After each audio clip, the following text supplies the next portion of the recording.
Hello and welcome back to another Rush Dueling video. Today we're taking a look at the new notifications that we got in game, which basically say we're getting a massive update coming in October. Now, this isn't any surprise, this isn't really anything new. Every September/October, a brand new world gets added to Duel Links, but we're starting to come to the end of that. So we just had Seven's World, which means there is only one anime left to be released as a world, and that is Yu-Gi-Oh! Go Rush. But it might still be a little bit early for that. So at some point, we're going to run out of worlds. Whether or not that's this year or next year or the year after, at some point, there will be no more worlds available. But there is still some other bits and bobs we could do. We still could see another world this year. What we thought we'd do today is just talk about the different options and potential possibilities of what could happen and what impact that would have and kind of what would come alongside it. So first off, what do I not think is going to happen? One of the rumors that I've seen the most is that we will be getting a Waking the Dragons or Orichalcos arc world. I don't know if there are enough cards available, because a lot of the cards used in that arc as well aren't real. They are anime exclusive cards. I've been making a ton of anime exclusive cards, such as Valon's armor cards, which I would love to see those in the game, but I'm not really sure how exactly they would work. And again, there would just be so many anime exclusive cards that it doesn't seem super realistic to me. So I doubt this is going to happen, but there is a possibility. The next would be a manga world, because there is an ongoing Yu-Gi-Oh! Manga that does play with the proper rules and does have more modern decks. But again, I'm not convinced this is going to come out. I don't know if there is enough there to really warrant getting its own world. Now again, it could quite easily happen. I just don't think so personally. So now we'll get into the big ones. So the first one would be Go Rush World, and Go Rush World would make some sense, right? It's the next anime in order. It would make sense to bring it out. But again, we're still kind of early into Sevens. I'd say we're just shy of halfway through Sevens, so we still have quite a long way of Sevens to go. But what we could do is release a handful of the Go Rush characters, give us just a few of their cards, and then leave it at that. I personally don't think that would be a good idea. A lot of the boss monsters are very, very strong, and it would create a bit of a weird imbalance, I feel. But again, we do have a lot of cards early, such as Blue Eyes Bright Dragon, which is a Go Rush card. So anything is possible. But if they were to release Go Rush, they would have to introduce the new monster type, that being Galaxy. So one of the big things that happened when Go Rush released is we got the new monster type Galaxy, which is pretty cool, right? But also we got this card, Transamu Rhynak, and this was a big deal because this was a level 4 non-legend monster that had 1600 attack. This was the first level 4 non-legend monster printed at more than 1500 attack, so this was effectively power creep. Now, Galaxy monsters are basically built around normal monsters. They're kind of an archetype that revolves around having a lot of normal monsters in the deck. And Transamu Rhynak is one of the main character Yudious's kind of signature cards. It's this and his primary boss monster. But one other thing about the Galaxy cards is they do tend to have these very interesting flavor texts, such as Wartuzen Maniac You Die, which is the catchphrase that Yudius uses in the anime when he attacks with his Transamu Rhynak. And then his main boss monster is Galactica Oblivion, which again, 2500 attack, 2500 defense, no effect. Realistically, if these two cards came out on their own, Transamu Rhynak would probably have quite a big impact, just being 1600 attack. Galactica Oblivion is not very interesting. Without a lot of support cards, this card's not really going to do anything. But if we did get Go Rush World, this would be the card that would come out. The next character we're going to talk about is Yuhi, and Yuhi is a machine player. And already just hearing that, a lot of people are probably getting a little bit worried. And that's because machines have been so dominant in Duel Links as of late. But Jointech Rex is the boss monster, and this is really strong. So level 7, 2500 attacks, that's already really good. During the turn that you have normal summon this card, shuffle 3 monsters from your graveyard into the deck, destroy 1 card in your opponent's spell trap zone. Popping a back row is so good. I don't think this card would probably come out because, again, the current machine decks would just slap this in if they could. Now, the only downside to this is that it is an earth machine, which does kind of clash with the light machines, but it's still good enough. I think this card would see play.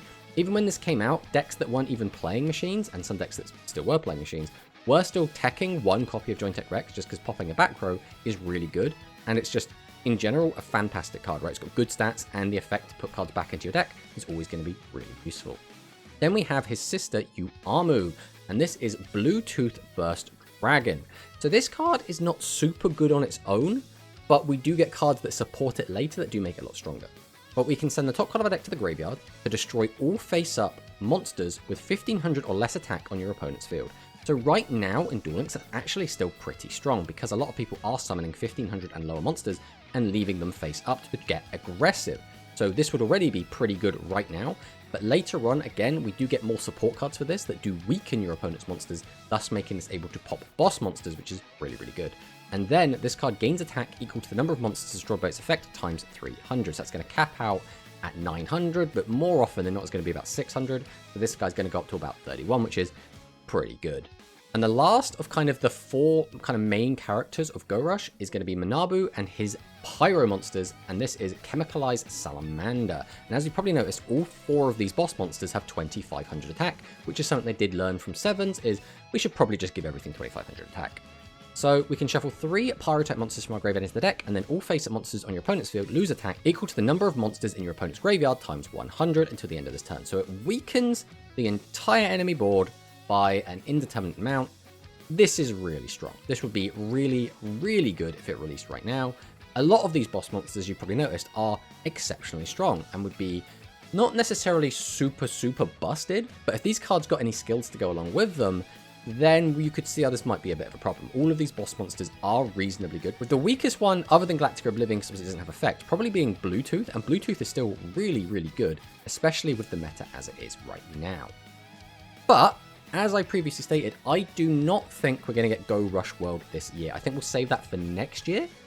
I think what's more likely is that we will probably get a Chronicle World or no world. So what do we mean by Chronicle World? So we did have Data Mined, something called Chronicle Rare. And we've also had a bunch of Dogmatica and Owlbear's cards Data Mined. So I think there is enough evidence pointing to the fact we could get Chronicle World. Now, Chronicle World would be referring to the anime Yu-Gi-Oh! Chronicle that came out in 2023. And this animated short featured Owlbear's cards, Melfi's, Zeus, Live Twin, Sulphur Core, Dark Magician, Charmers, 6 Samurai, Sky Strikers, and a few more. There were several archetypes all introduced.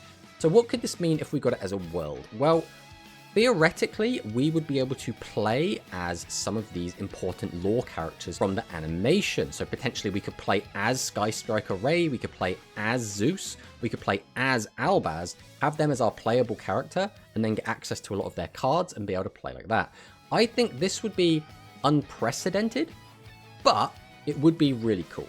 This is what I think has the most potential out of there being a new world. I think this both is the most likely as well as could be the most interesting. So this kind of has my full support going behind it. But then what does that mean for Rush if we just get another speed world? Well, we are expecting fusions to come to Rush sooner rather than later. And fusion in Rush starts here with the fusion spell card. So fusion summoned by sending face-up monsters from your field to the graveyard as material. But basically, we don't fuse from the hand in Rush, at least not usually. The primary way we'll be fusing at the very start of Fusion's lifespan is with the spell card Fusion, and we will be fusing from the field, which means if we're fusing boss monsters away, we need to tribute those boss monsters out and then fuse it into another card. And Fusion is going to be the primary way we're going to do that. Now, we could still see Polymerization release, and I could quite easily see this being a bundle, but this is a legend card, so we'd only be able to play one copy. And again, the benefit of Polymerization is we can fuse from our hand and or field rather than just field, which can be really, really strong. And one of the best generic fusion support cards is Star Restart, which lets us place one card from our hand on the bottom of our deck to special summon one level 5 or lower normal monster from your graveyard face up to your field, and then we can add a fusion from our graveyard to our hand. So this card does only break even because the card itself is used, then we have the card that we have to take from our hand and put it on the bottom of our deck, so we basically -2'd, and then we get a level 5 or lower normal and a fusion. So it does only break even, this card doesn't plus us, but this is really good for going into our fusions because all of the beginner fusions are basically one little normal monster and one big boss monster. So an example of this would be Seven's Paladin, made using Seven's Red Magician and Swordsman of Roadstar. And Swordsman of Roadstar is just a low-level vanilla monster, so we could use Star Restart to get Swordsman of Roadstar back and grab our fusion, and then ideally already have access to the Seven's Red Magician and then fuse them together. But Seven's Paladin is a really, really cool boss monster that still does see some play to this day because of a card called Seven's Wonder Fusion, which we'll talk about in the future. But this card has 2900 attack and is a magical knight. So what that means is this is not a spellcaster, this is not a warrior, this is its own type. So cards that support spellcasters do not support Seven's Paladin. we can send the top card of our deck to the graveyard, and then we get a multi-choice effect. And this is something we see a lot in Rush with fusions, as a lot of them have multi-choice effects, which basically means we can choose one of these effects to use each turn. So either this card gains attack equal to the number of different attributes in both players' graveyards times 400 until the end of this turn, or we can shuffle one monster from your graveyard into the deck and then draw one card. So we can either try and dig to get maybe a trap card, maybe something to break set 3 pass, or we can just boost our attack up to a ridiculous number, which is always going to be really, really good. Next up we have Gavin's Ace Monster, and this is Yamiterasu, the Divine Ruler, and this is made using Yami Ruler, the Dark Delayer, and Nidoqueen, the Celestial Seamstress. 3000 attack and 3000 defense, very nice stats. We can send the top card of a deck to the graveyard, and then we can either, until the end of your opponent's next turn, while this card is face up against 500 attack, so that's a lingering 3500 attack monster during your opponent's turn. Also, neither player can special summon level 9 or lower monsters in face-up attack position. So this doesn't stop your opponent from maximum summoning, but it does stop them from fusion summoning in attack mode, which is really, really good. Yamiterasu basically acts as a floodgate and a really powerful one. And its other effect is that we can change the battle position of one monster on the field, and again, it doesn't say face up, which means we can change face down defense position monsters, face up to attack position, and get to our opponent's life points, so it's really good. Next up, we'll talk about Luke's fusion monster. This is Hyperstrike Dragon Dragius Star F, made using Multi-Strike Dragon Dragius and the Dragon. 3000 attack, only 2000 defense. If all monsters in your graveyard are high dragon and or dragon type monsters, we can still talk about it to the graveyard, and this is a requirement we will see a lot with dragons going forward. Dragons are very xenophobic, they only like you to have other dragons in your graveyard. But this turn, this card gains 900 attack, and it can make up to 2 attacks on monsters. Notably, on monsters means we can't attack directly. Or, this turn, this card can attack twice, so this can attack directly. And if it attacks a defense position monster, we can inflict piercing damage. So basically, if our opponent has a big monster in the way, which is usually going to be like a big fusion or something, we can attack over it by boosting us up to 3900 and attacking twice. Now, this can get a bit annoying with maximums, because some maximums have 4000 attack, like Yugioh, so we can't actually clear that on its own. But being able to attack twice with piercing is really, really strong. So we can't let this card do absolutely everything. This card is still really, really good, and really, really strong if it released with fusions in Duel Links. Next up, we have the Psychics, and this is a bit of a weird one because there are actually 2 Prima fusions. There's a whole thing in the anime about one of them is used by Roman and one of them is used by Roman's Master, but they're both basically Romans. So this is the first one, Princess Omega the Shining Mega Star. So multi-choice effect, we can change the battle position of all face-up monsters on your field, then make one face-up monster on your opponent's field lose attack equal to the number of monsters on your field times 800. So effectively we can reduce a monster's attack by 2400 and then attack into it, which can be pretty devastating. Or we can shuffle up to 7 cards from your opponent's graveyard into the deck. This effect is really good as we get deeper into Rush, when the graveyard becomes a lot more important, when people are fusing from their graveyard. Right now, this effect less useful. It's still okay, right? Some decks really want their graveyard. For example, Machines make good use of their graveyard to shuffle cards back for both Bicorn and for Innovator. But right now, this effect is going to be a lot less powerful. And then the other fusion monster is Omega Katana the Shining Megastar, which is my favorite of the 2 personally. We can send the top card of a deck to the graveyard. This card gains attack equal to the number of monsters on your opponent's field times 1000, so potentially it can gain 3000 attack, putting it up to 5900, which is a big number. And this turn, this card cannot be destroyed by your opponent's trap card effects, which again gets around Widespread Ruin, which is really good. Or we can just pop a Spell Trap. Both of these effects are absolutely fantastic, and I would much rather have this one than the other one, but I could see both of them coming out together. And then we'll talk about Gaia the Dragon Champion. So both Gaia the Fierce Knight and Curse of Dragon are in the Card Trader, so I could quite easily see Gaia the Dragon Champion come out as a Card Trader card as well. It's okay statted. Realistically, it's not going to be worth it to summon this card normally, so we'd have to tribute 2 monsters to summon out the Gaia, and we have to tribute another monster to summon out the Curse of Dragon, and then we have to activate the fusion. It's just not worth it to summon it that way, but there is potential this card comes out and gets a skill to try and make this a little bit easier. But you might be wondering, well, 2600 attack vanilla is kind of crap, and you're not wrong. There is another Gaia the Dragon Champion, or there are 2, one of which I think would be far, far too powerful. That was Battle Ruler. But one that I could see coming out is Swift Gaia the Dragon Champion. This is made using any warrior monster with 2100 defense, which is Gaia and Swift Gaia, and a Curse of Dragon.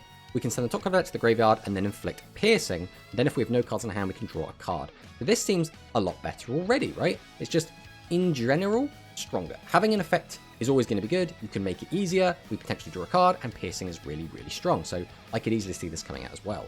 But if we want to support these cards further, we could introduce the field spell Dark Battlegrounds. So while this card is face up in the field zone, face up monsters on the field with 2100 original defense gain 500 attack, which now means our Gaia the Fierce Knights, Swift Gaia the Fierce Knight, and our fusions will all gain 500 attack, which is pretty cool. And then if Gaia the Fierce Knight or Gaia the Dragon Champion, so both the vanillas, attack a defense position monster, you can inflict piercing damage. This immediately would make those cards really, really strong. Piercing, as we've already seen, is a really, really strong mechanic in Rush, and this would potentially tip them over the edge and make them really, really strong. And another card we could see to support Gaia would be something like Intercepting Gaia. Now this trap card's probably a little bit too good, but this is an example of a way we could support it without giving it all of its really, really busted cards. But when your opponent normal or special summons a monster, wave a face-up level 7 monster with 2100 defense. Now notably, this is Gaia and Swift Gaia and Gaia the Dragon Champion and Swift Gaia the Dragon Champion, so this is just all of them. We can change one face-up monster on your opponent's field to face-down defense position, so that's pretty good already. But then if we have a Gaia the Dragon Champion, so the vanilla fusion, face up on our field, we can destroy one face-down card on the opponent's field. So we could either destroy the monster they just summoned, or any other face-down card, including back rows to Intercepting Gaia. Absolutely incredible. Might be a bit too good, but there is potential.